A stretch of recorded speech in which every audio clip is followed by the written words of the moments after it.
جناب عالی مجھ پر رحم کیجیے، مہربانی فرمائیں، ایک بے کس غریب کے حال پر ترس کھائیں۔ بھوکا ہوں، 3 دن سے کچھ نہیں کھایا، شب بسری کے لیے 5 کوپک بھی نہیں۔ خدا کی قسم 5 سال تک گاؤں کے مدرسے میں پڑھاتا رہا ہوں، لیکن بعض لوگوں کی سازشوں کے باعث مجھے نوکری سے ہاتھ دھونے پڑے۔ میں جھوٹے گواہوں کا شکار بنا، سال بھر سے بے روزگار ہوں۔ اس کوٹسوف روس کے ساحلی شہر سینٹ پیٹرز برگ کا وکیل تھا۔ اس نے اپنے گھر کے دروازے پر اس بھکاری کے پھٹے پرانے نیلے اوور کوٹ کو، اس کی میلی شرابی آنکھوں کو، اس کے گالوں پر سرخ دھبوں کو دیکھا۔ اسے محسوس ہوا کہ وہ اس شخص کو پہلے بھی دیکھ چکا ہے۔ بھکاری نے کہا، اب مجھے کالوگا صوبے میں ایک نوکری مل رہی ہے، لیکن میرے پاس جانے کے اخراجات نہیں ہیں۔ مہربانی فرمائیں میری مدد کریں۔ مجھے مانگتے ہوئے شرم آ رہی ہے، لیکن میں اپنے حالات سے مجبور ہوں۔ اس کوٹسوف نے اس کے جوتوں پر نظر ڈالی، جن میں سے ایک جوتا واجبی سا تھا، جبکہ دوسرا بوٹ کی طرح ٹانگوں کے اوپر تک آ رہا تھا۔ اسے یکدم یاد آیا، سنو، پرسوں تم مجھے ساڈوئی اسٹریٹ پر ملے تھے۔ اس وقت تم نے مجھے یہ تو نہیں بتایا کہ تم گاؤں کے مدرسے کے استاد ہو؟ تب تم نے اپنے آپ کو طالب علم بتلایا تھا اور کہا تھا کہ فیس ادا نہ کرنے کی وجہ سے تمہیں نکال دیا گیا ہے۔ اس نے بھکاری کو جتلایا، یاد ہے تمہیں؟ نہیں، ایسا نہیں ہو سکتا۔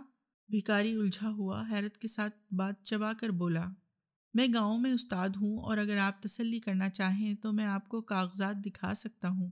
کافی جھوٹ بول لیا، تم اس دن اپنے آپ کو طالب علم کہہ رہے تھے اور اسکول سے نکالے جانے کی وجہ بھی بتائی تھی، یاد ہے؟ یہ کہتے ہوئے اس کوٹسوف کا چہرہ سرخ ہو گیا اور وہ تھوڑا جذباتی ہو گیا۔ بھکاری کے لیے اپنے چہرے پر حقارت کی نظر سجائے اس پھٹیچر سے منہ موڑ کر پرے ہٹ گیا اور غصے سے چلایا، یہ بے ایمانی ہے، یہ سراسر دھوکے بازی ہے، میں تمہیں پولیس کے حوالے کروں گا۔ بدماش کہیں کہ لعنت ہے تم پر، تم بھوکے اور غریب ضرور ہو، لیکن اس کا یہ مطلب نہیں کہ تم اس ڈھیٹائی اور بے شرمی سے جھوٹ بولو۔ اس خستہ حال بھکاری نے دروازے کے ہینڈل کا سہارا لیا، پھندے میں پھنسے ہوئے پرندے کی مانند مایوسی سے ہال میں نگاہیں دوڑائیں جیسے کوئی چور دیکھتا ہے، پھر کہنے لگا، میں جھوٹ نہیں بول رہا، میں دستاویزات دکھا سکتا ہوں۔ تمہارا اعتبار کون کرے گا؟ اس کوٹسوف نے بات جاری رکھی۔ وہ ابھی تک مشتعل تھا۔ یہ استاد اور طالب علم کے لیے لوگوں کے ہمدردانہ جذبات کا استحصال ہے۔ یہ پستی، کمینگی اور گندگی کی انتہا ہے، قابل نفرت ہے۔ اس کوٹسوف نے بھکاری کو لتاڑا۔ اس پھٹیچر کے دیدہ دلیری سے جھوٹ بولنے سے اسے کراہت محسوس ہو رہی تھی۔ نرم دلی، حساس دلی اور ناخوش لوگوں کے لیے خدا ترسی جیسی صفات جن کی وجہ سے وہ اپنے آپ پر فخر کرتا تھا، ان کو زک پہنچانے پر بھکاری کا رویہ اسے جرم محسوس ہوا۔ اسے بھکاری کا جھوٹ دوسروں کے جذبات سے ظالمانہ کھلواڑ لگا۔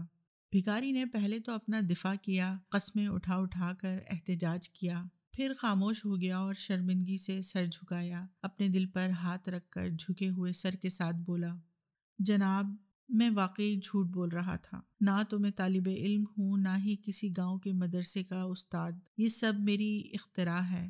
میں ایک روسی طائفے میں تھا، مجھے میری شراب نوشی کی وجہ سے وہاں سے نکال دیا گیا، لیکن یقین کریں جھوٹ بولنے کے سوا میرے پاس کوئی حل نہیں۔ اگر میں سچ بولوں گا تو مجھے کوئی خیرات نہیں دے گا، سچ کے ساتھ بھوکا مر جاؤں گا، رہائش کے بغیر ٹھنڈ سے منجمد ہو جاؤں گا۔ آپ سچ کہہ رہے ہیں، میں سمجھ رہا ہوں، لیکن میں کیا کر سکتا ہوں؟ تم کیا کر سکتے ہو؟ تم پوچھتے ہو تم کیا کرو؟ کام۔ اس کوٹسوف اس کے قریب ہوتے ہوئے چلایا، تمہیں کام کرنا چاہیے، ہر حالت میں کام، کام۔ میں بھی جانتا ہوں، لیکن مجھے کہاں سے ملے گا کام؟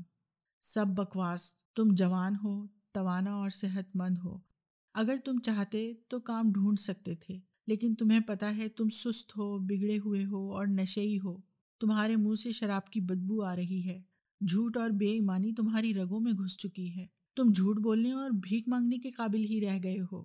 اگر تم سنجیدگی سے کام کرنا چاہتے تو تمہیں کسی دفتر میں، کسی روسی طائفے میں یا بلیئرڈ مارکر کی نوکری ہی مل جاتی، جہاں کچھ بھی کیے بغیر تنخواہ ملتی رہتی، لیکن تم کیسے جسمانی مشقت کرو گے؟ میرے خیال میں تو تم نہ گھر کے مزدور بن سکتے ہو اور نہ ہی فیکٹری مزدور بن سکتے ہو، تم اتنے نخریلے ہو کہ تم سے یہ سب نہیں ہوگا۔ جو آپ کہہ رہے ہیں واقعی میں جسمانی مشقت کیسے کر سکتا ہوں؟ بھکاری نے تلخ مسکراہٹ کے ساتھ جواب دیا، دکانداری کے لیے بھی دیر ہو گئی ہے، تجارت لڑپن سے ہی شروع کرنی چاہیے تھی، گھر میں بھی مجھے کوئی نوکر نہیں رکھے گا اس لیے کہ میں اس قسم کا نہیں ہوں، فیکٹری میں ملازمت کے لیے کوئی ہنر چاہیے جبکہ مجھے کوئی ہنر نہیں آتا۔ سب بکواس، تم کوئی نہ کوئی بہانہ گھڑ لیتے ہو، کیا تم لکڑیاں کاٹنا پسند کرو گے؟ میں انکار نہیں کروں گا لیکن باقاعدہ لکڑہارے بھی آج کل بیکار ہیں۔ اوہ، تمام بے روزگار ایسے ہی بحث کرتے ہیں، جو ہی تمہیں کوئی کام بتاؤ تم انکار کر دیتے ہو۔ کیا تم میرے لیے لکڑیاں کاٹ سکتے ہو؟ جی ضرور، بہت خوب، زبردست، چلو دیکھتے ہیں۔ اسکوٹ سافٹ نے خندہ مسکراہٹ لیے جلدی سے اپنے باورچی خانے سے نوکرانی کو بلایا، یہاں آؤ اولگا، اس کو ٹال کے چھپر میں لے جاؤ اور کچھ لکڑی کٹوا لو۔ بھکاری نے شانے اچکائے، کچھ الجھا ہوا اور گو مگو کی کیفیت میں خانسامہ کے پیچھے چل پڑا۔ اس کے انداز سے صاف ظاہر تھا کہ وہ لکڑی کاٹنے پر اس لیے راضی نہیں ہوا کہ وہ بھوکا تھا اور کچھ رقم کمانا چاہتا تھا، بلکہ محض شرمندگی مٹانے اور عزت نفس کے لیے، کیونکہ وہ اپنے ہی الفاظ سے پکڑا گیا تھا۔ یہ بھی واضح تھا کہ وہ نشے کے اثر تلے تھا اور کام کرنے کی اسے ذرا سی بھی خواہش نہیں تھی۔ اسکوٹ سافٹ کھانے کے کمرے میں چلا گیا، جہاں کھڑکی سے وہ لکڑی والا چھپر، صحن اور ہر چیز دیکھ سکتا تھا۔ کھڑکی سے اس نے بھکاری اور نوکرانی کو عقبی راستے سے آتے دیکھا۔ اولگا نے ناراضی سے اپنے ساتھی کا جائزہ لیا، کوہنی جھٹکتے چھپر کا کنڈا کھولا، اسے سے دروازہ جھٹکے سے کھولا۔ شاید ہم نے اس نوکرانی کے آرام کرنے اور کافی پینے کے وقت میں خلل ڈال دیا ہے، اسکوٹ سافٹ نے سوچا۔ دیکھو کیسی بدمزاج عورت ہے۔ تبھی اس نے خود ساختہ استاد یا طالب علم کو لکڑیوں کے گٹھے پر بیٹھے دیکھا، اپنے سرخ گال ہتھیلیوں پر ٹکائے، سوچ میں غرق۔ باورچن اولگا نے لکڑی اس کے پاؤں میں پھینکی، غصے سے زمین پر تھوکا۔ اسکوٹ سافٹ نے اس کی ہونٹوں کی حرکت سے اندازہ لگایا کہ وہ اسے برا بھلا کہہ رہی ہے۔ بھکاری نے لکڑی کا ایک شہتیر اپنی طرف کھینچا، بے اعتمادی سے اپنے پاؤں کے درمیان رکھا اور اس پر کلہاڑی چلائی۔ لکڑی ڈگمگائی اور اچھل کر گر پڑی۔ بھکاری نے پھر اسے اپنی طرف گھسیٹا، اپنے منجمد ہوتے ہاتھوں پر پھونک ماری اور اب کے بہت محتاط انداز سے کلہاڑی کا وار کیا، جیسے وہ اپنے بوٹ یا انگلیوں پر ضرب لگنے سے ڈر رہا ہو۔ شہتیر دوبارہ سے گر گیا۔ اسکوٹ سافٹ کے غصے کی شدت اب تک کم ہو گئی تھی۔ اسے شرمندگی محسوس ہوئی کہ اس نے ایک عادی شرابی اور شاید ایک بیمار آدمی کو ٹھنڈ میں اتنے سخت کام پر لگا دیا۔ خیر کوئی مذائقہ نہیں، اس نے اسٹڈی روم میں جاتے ہوئے سوچا، میں یہ اسی کے فائدے کے لیے کر رہا ہوں۔ 1 گھنٹے بعد اولگا آئی اور بتایا کہ لکڑی کاٹی جا چکی ہے، اسے آدھا روبل دے دو۔ اسکوٹ سافٹ بولا، اگر وہ پسند کرے تو ہر مہینے آ کر لکڑی کاٹ جایا کرے، اسے ہمیشہ کام ملے گا۔ اگلے مہینے کی پہلی تاریخ کو بھکاری پھر آیا اور آدھا روبل کما کر لے گیا۔ اب وہ لڑکھڑائے بغیر بمشکل اپنے پاؤں پر کھڑا رہنے لگا تھا اور اس کے بعد وہ اکثر آتا اور کام کرتا، کبھی برف گھسیٹ کر اس کا ڈھیر لگاتا، کبھی شیڈ کی صفائی کر جاتا، کبھی قالین اور دریاں جھاڑ جاتا، اور ہمیشہ اسے 30 سے 40 کوپک مل جاتے۔ ایک دفعہ پرانا پاجامہ بھی اسے دیا گیا۔ جس دن اسکوٹ سافٹ نے گھر بدلنا تھا، بھکاری کو سامان کی پیکنگ اور فرنیچر اٹھانے کے لیے بلایا گیا۔ اس موقع پر بھکاری کافی سنجیدہ، خاموش اور بغیر نشے کے تھا۔ اس نے شاذ و نادر ہی فرنیچر کو ہاتھ لگایا، جھکے سر کے ساتھ فرنیچر وین کے آگے پیچھے ہوتا رہا اور مصروف دکھائی دینے کی کوشش بھی نہیں کی۔ ٹھنڈ سے کانپتا رہا۔ وین والے اس کی کمزوری، بیکاری اور پھٹے کوٹ کا مذاق اڑاتے رہے۔ آخر میں اسکوٹ سافٹ نے اسے بلایا۔ میں دیکھتا ہوں کہ میرے الفاظ کا تم پر مثبت اثر ہوا ہے۔ یہ کہتے ہوئے اسے 1 روبل دیا۔ یہ لو تمہاری محنت کا صلہ۔